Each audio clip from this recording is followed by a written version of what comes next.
Obrigado por nos acompanhar nesta transmissão do culto a Deus na Primeira Igreja Batista do Pará. Somos uma igreja que expõe a palavra de Deus e cremos que a Bíblia é inerrante, infalível e suficiente para nos tornar mais parecidos com Jesus. Queremos te encorajar a estar conosco em nossos cultos presenciais aos domingos, às quartas e aos sábados. Assim, poderemos celebrar juntos o Deus vivo e aprendermos mais as verdades de sua palavra. Se você tomou alguma decisão, entre em contato conosco através do nosso site e das redes sociais. Queremos orar por você e ajudá-lo na sua caminhada com Cristo. Que Deus te abençoe copiosamente em nome de Jesus. Amém. Queridos, abram por favor a palavra do Senhor no Evangelho de Mateus.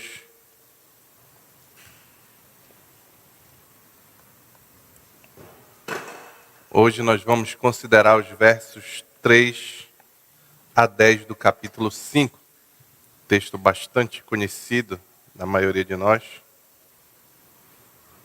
E antes de iniciar a leitura do texto, eu queria fazer uma breve introdução.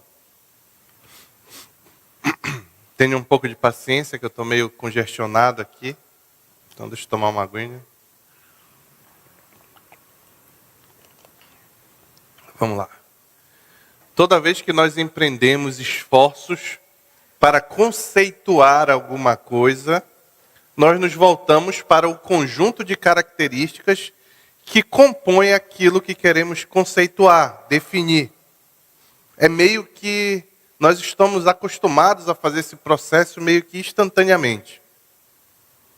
Essa frase pode parecer um pouco complexa, mas creio que algumas ilustrações do meu ponto vai deixar ela bem clara.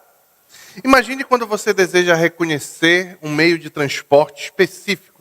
Você olha para aquele objeto na sua frente e na sua mente você avalia.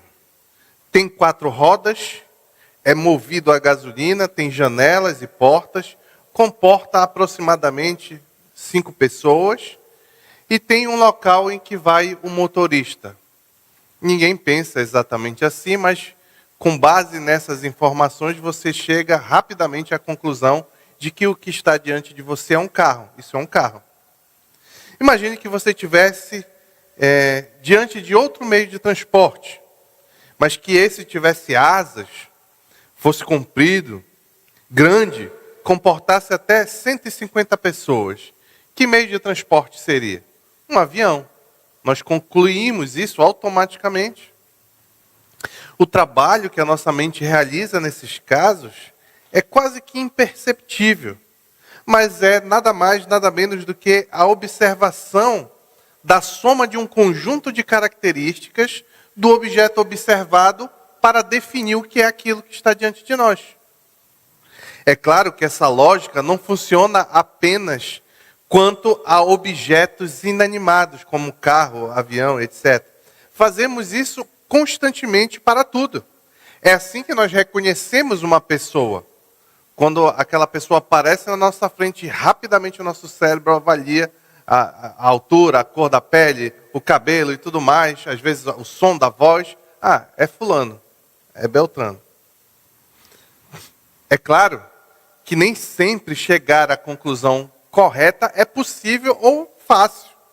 Às vezes nós podemos achar que o nosso cérebro, nós interpretarmos que aquilo é algo e errarmos. Existem situações difíceis.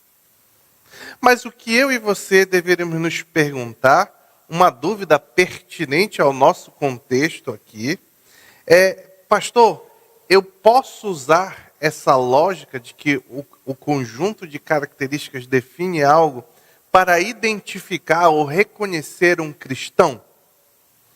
Quais são as características que eu devo observar em uma pessoa para concluir que ela é ou não é seguidora do Senhor Jesus Cristo? É isso que o texto que nós vamos considerar hoje vai nos ensinar.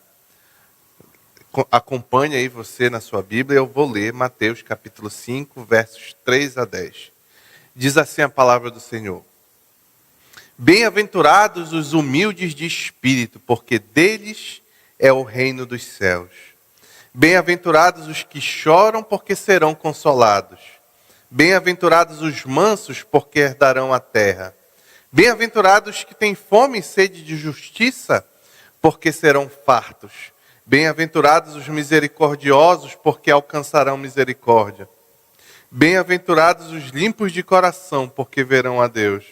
Bem-aventurados os pacificadores, porque serão chamados filhos de Deus. E bem-aventurados os perseguidos por causa da justiça, porque deles é o reino dos céus. Vamos orar. Pai, nos ensina, Pai, a entender este texto. Aplicar esse texto às nossas vidas e corações, apesar de mim, Senhor. Pedimos isso por muita graça e misericórdia, em nome de Jesus. Amém.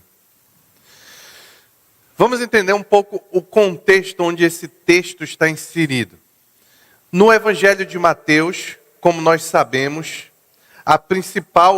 o foco está na narrativa do nascimento, ministério, morte e ressurreição do Senhor Jesus Cristo. O Evangelho segundo Mateus.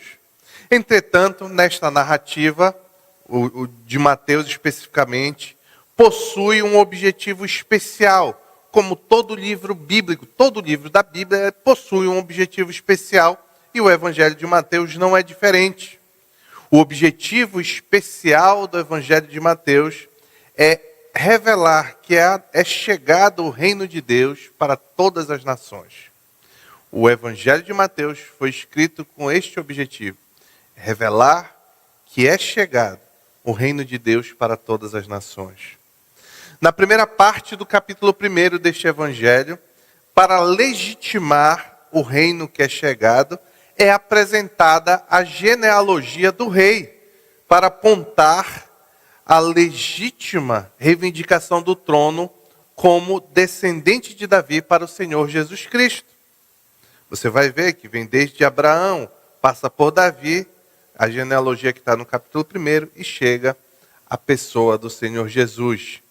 Isso porque nós sabemos das promessas de que aquele que viria a reinar seria descendente de Abraão e descendente de Davi.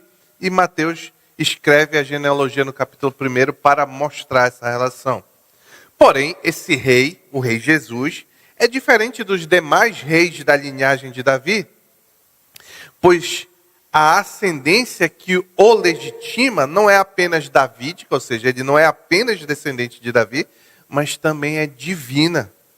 O rei prometido é o Filho unigênito de Deus. Deus Pai, o próprio Deus, como vemos na narrativa que anuncia o nascimento de Cristo, que está no final do capítulo 1, a partir do verso 19. Acompanhe na sua Bíblia.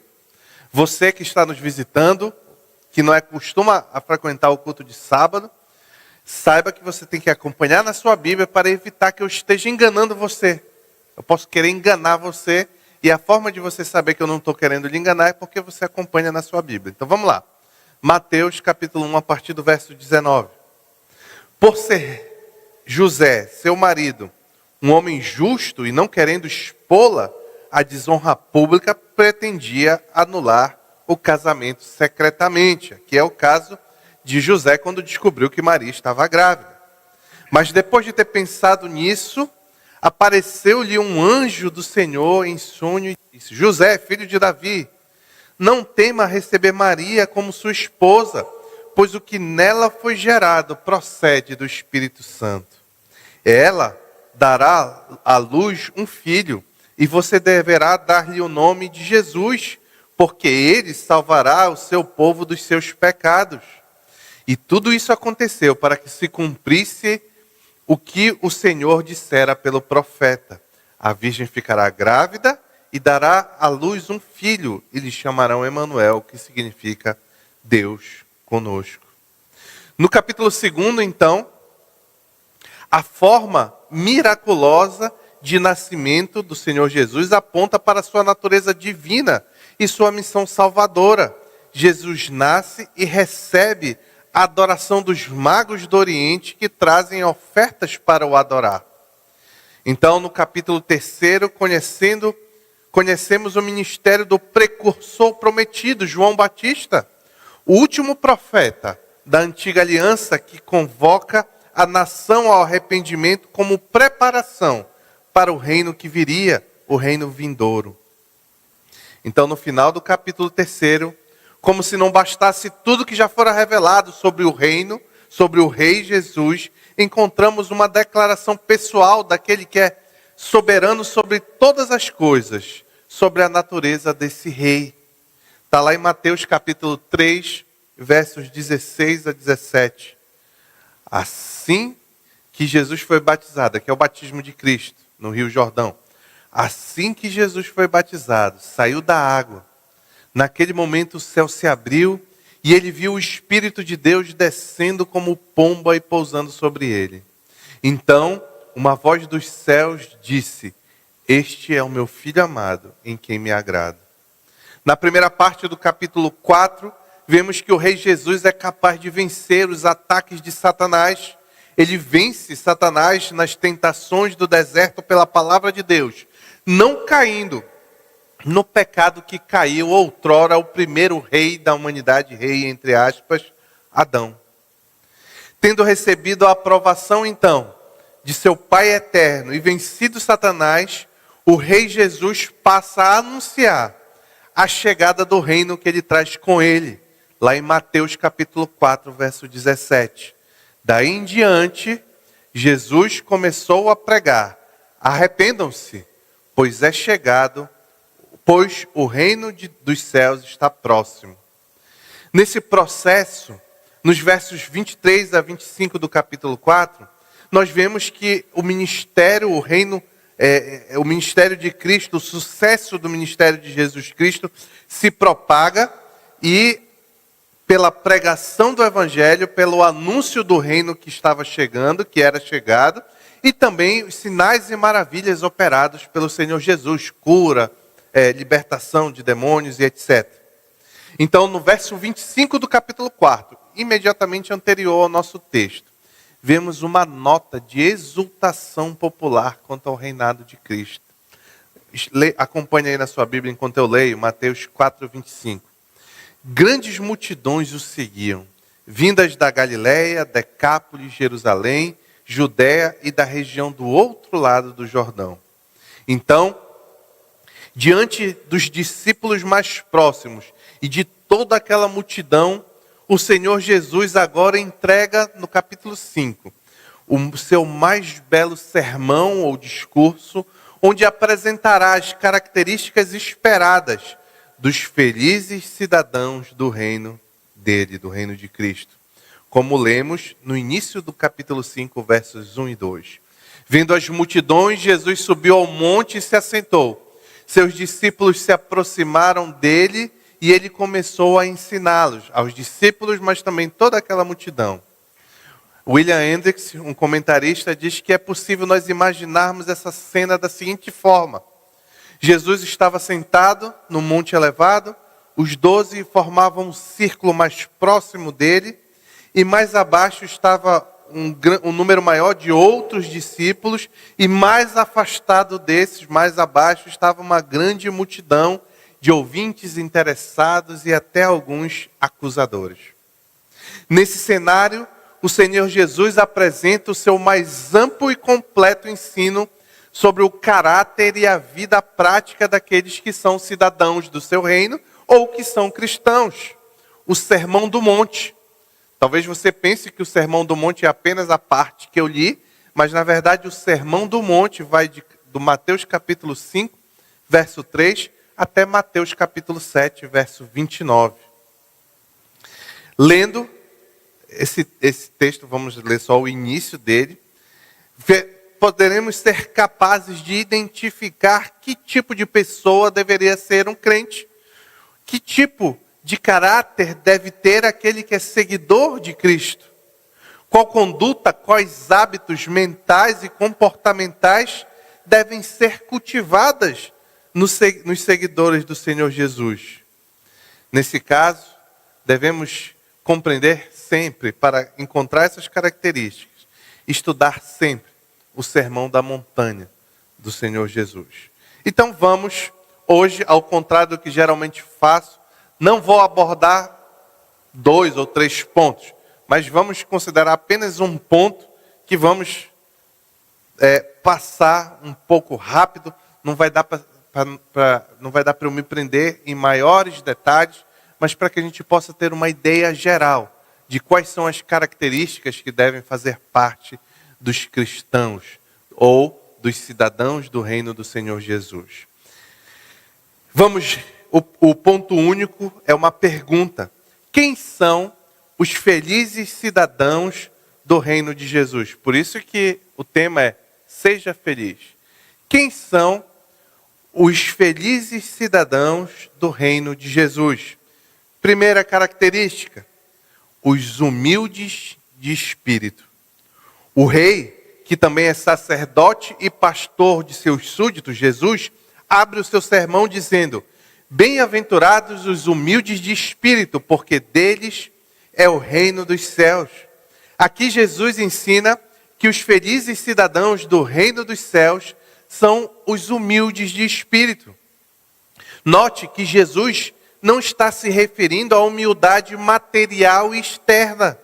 Não é pobreza que o Senhor Jesus está se referindo, mas humildade espiritual. Ou seja, o reino dos céus, ser cidadão do reino, pertence àqueles que têm uma correta percepção espiritual quanto a si mesmo. Esses são os que estão profundamente convictos de sua própria pecaminosidade diante de Deus. O cidadão do reino, ele é humilde porque ele entende que ele não é suficiente para Deus, que ele é um pecador que precisa de ajuda, ele entende que espiritualmente ele não tem vida em si mesmo, mas que ele precisa da vida de Cristo. Um cristão, ele tem que ter essa humildade, que ele precisa do Senhor Jesus para a sua salvação. É o contrário, é como esses são os que estão profundamente convictos de sua própria natureza. Aqueles, como diz Isaías 5:21, que não são sábios aos seus próprios olhos e prudentes aos seus próprios conceitos, mas que são conscientes de que nada são e que consideram-se diante de Deus infelizes, miseráveis, pobres, cegos e nus, como diz o apóstolo Paulo. Cientes de que nada são, mas que dependem completamente do Senhor. Esses felizes cidadãos do reino de Jesus compreendem a sua completa descendência do seu rei, dependência do seu rei, como o próprio rei Jesus ensinou em João capítulo 15, verso 5. Eu sou a videira, vocês são os ramos. Algum ramo, por acaso, sobrevive fora da videira? Um galho sobrevive fora da árvore? Claro que não, vou continuar agora. Se alguém permanecer em mim e eu nele, esse dará muito fruto. Pois sem mim, está aqui, olha a dependência. Olha qual é a dependência esperada do cristão. Pois sem mim, vocês não podem fazer coisa alguma. Ou, em outras palavras, não podem fazer nada. Esses são os felizes cidadãos do reino de Jesus. E eles são felizes porque sabem que possuem uma morada, como o texto diz, o reino dos céus. Segundo ponto, segunda característica dos cidadãos, eles são os que choram. Jesus prossegue dizendo: bem-aventurados os que choram, porque serão consolados. Esses felizes não são os que choram exclusivamente por suas tristezas e problemas pessoais. Os que choram aqui se referem àqueles que se entristecem por causa da pecaminosidade do mundo. São aqueles que choram também por causa da sua própria pecaminosidade.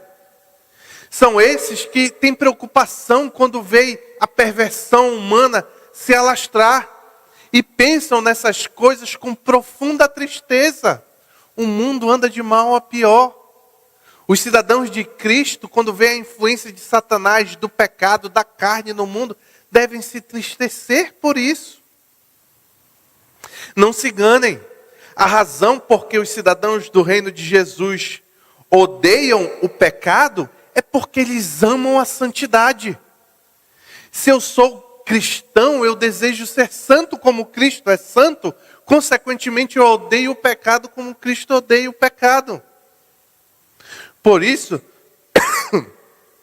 esses que choram agora pela pecaminosidade, pela perversão do mundo, um dia serão consolados pela completa ausência de pecado no reino dos céus. Por isso que o texto diz, porque serão consolados. Como ensina o salmista, os sacrifícios, Salmo 51, 17, os sacrifícios que agradam a Deus são um espírito quebrantado, um coração quebrantado e contrito. Ó Deus, não desprezarás. Outra característica dos cidadãos do reino é que eles são mansos. O rei Jesus também chama de felizes os mansos. Ele diz, bem-aventurados os mansos, porque herdarão a terra. Esses são aqueles que são marcados por um espírito de contentamento e paciência, que não buscam as honras desse mundo e são até capazes de sofrer injustiças sem guardar ressentimento. Dificilmente esses mansos cidadãos do reino se deixam irritar. Esse comportamento não é à toa, pois eles têm convicção que no longo prazo eles nunca perderão, não são perdedores. Pois chegará um dia, como lemos em Apocalipse 5, 9 a 10, que eles cantarão um cântico novo, dizendo, tu és digno de receber o livro e de abrir os seus selos, pois foste morto, se referindo a Jesus. Com teu sangue compraste para Deus gente de toda a tribo, língua, povo e nação. E o que ele fez com esse povo? Está no verso 10. Tu os constituíste reino e sacerdotes para o nosso Deus, e eles reinarão sobre a terra. Quem são? Outra característica do cidadão do reino é que eles têm fome e sede de justiça. Jesus fala sobre esses no verso 6. Bem-aventurados os que têm fome e sede de justiça, porque serão fartos. Esses felizes são os que desejam, acima de tudo, ajuntar-se, ou seja, pensar como a mente do Senhor. O principal objetivo do que tem sede e fome de justiça não é ser rico, poderoso ou erudito, mas é ser santo. São aqueles que oram dizendo, Pai nosso que estás no céu, seja feita a tua vontade assim na terra como nos céus. Eles são bem-aventurados porque um dia todos os que oram dessa forma serão fartos ao viver no reino de justiça que tanto almejam.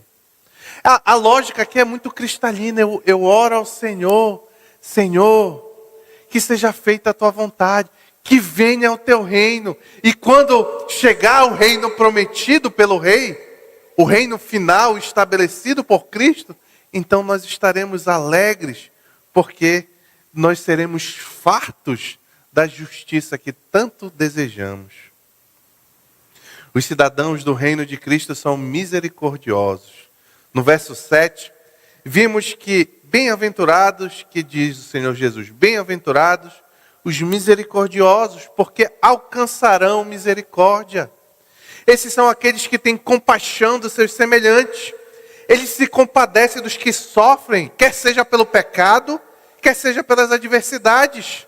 E desejam ajudar os sofredores. Os cidadãos do reino de Cristo não são rápidos em condenar, mas esforçam-se para ajudar e fazer o bem. Bem-aventurados são todos esses, porque tanto nesta vida como na vindoura, alcançarão misericórdia. Olha o caráter do seguidor de Cristo.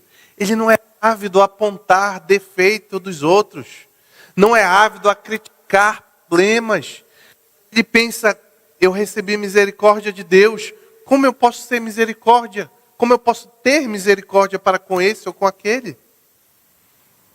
O cidadão do reino de Cristo é limpo de coração.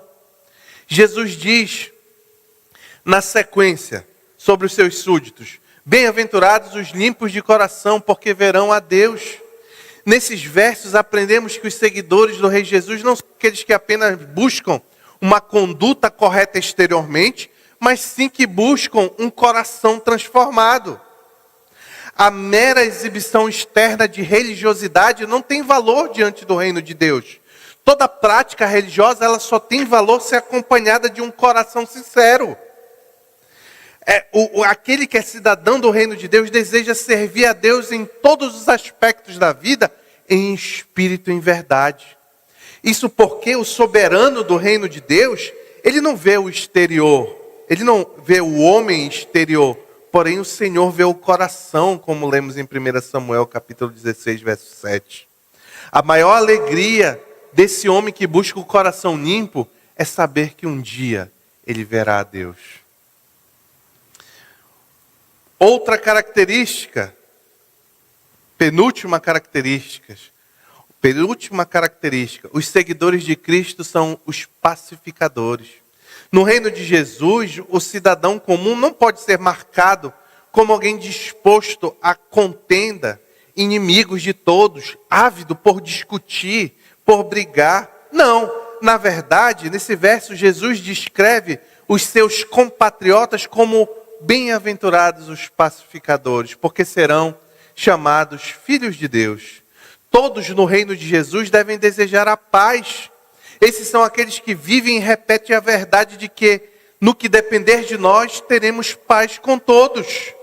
Quer seja no público, quer seja no privado, quer seja exteriormente, quer seja interiormente.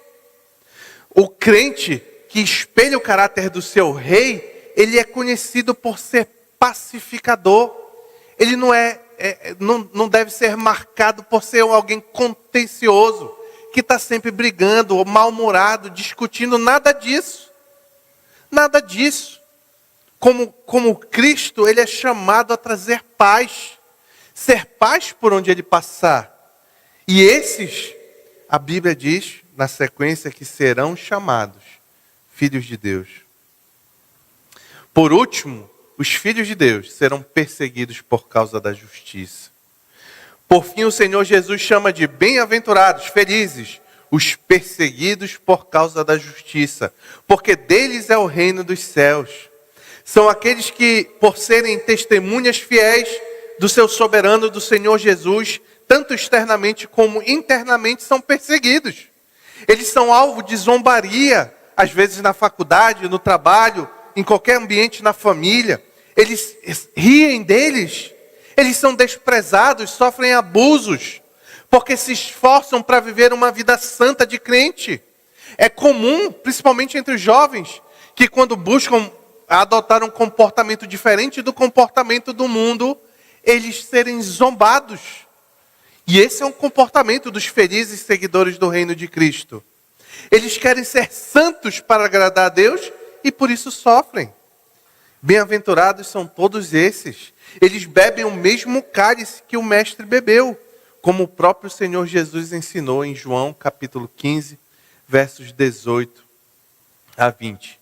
Se o mundo os odeia, tenham em mente que antes me odiou.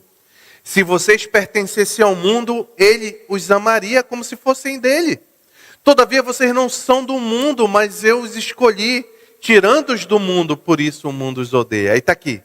Lembrem-se das palavras que eu lhes disse. Nenhum escravo é maior do que o seu senhor. Se me perseguiram, também perseguirão vocês. Esses são os muito felizes, cidadãos do reino de Cristo, porque deles é o reino dos céus. Nossa oração, já caminhando aqui para o final, é que todos nós sejamos capazes de expressar, de comunicar essas marcas dos felizes cidadãos do reino de Jesus. E esse comportamento revele para aqueles que estão ao nosso redor que nós, de fato, possuímos a natureza de cristão. Não necessariamente a felicidade que o mundo oferece, de dançar, pular, se divertir, mas sim um tipo de felicidade. A felicidade ensinada pelo Senhor Jesus. A felicidade dos humildes de espírito, entendendo que não somos ninguém, que somos salvos pela graça e misericórdia de Deus na dependência dele. A felicidade dos que choram, conscientes da tristeza do pecado, que se arrependem dos próprios pecados, orando para que os outros façam o mesmo. A felicidade dos mansos, exercitando contentamento independente das dificuldades, não estando sempre insatisfeito, irritado com facilidade. A felicidade dos que têm fome e sede de justiça, tendo a compreensão de que Jesus Cristo, que em Cristo devemos andar em santidade e desejar que os outros façam o mesmo. A felicidade dos misericordiosos que têm compaixão das dificuldades dos nossos irmãos, sendo ávidos por suportar uns aos outros para avançarmos todos juntos. A felicidade dos limpos de coração, que nossos corações desejem ardentemente ser santo e agradar a Cristo. A felicidade dos pacificadores, que são inimigos de brigas, que sempre têm uma palavra temperada para trazer paz e conciliação. E a felicidade dos perseguidos por causa da justiça, estando dispostos a enfrentar ofensas, humilhações, por sermos seguidores de Jesus e nos alegrando com isso. Essas são as 8 pedras fundamentais que o Senhor Jesus ensinou no começo do seu Sermão da Montanha para caracterizar os cidadãos do seu reino.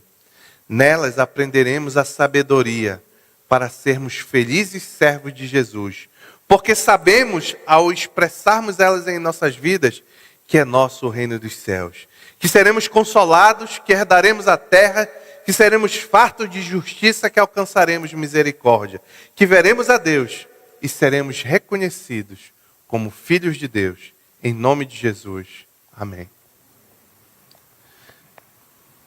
Vamos louvar ao Senhor mais uma vez.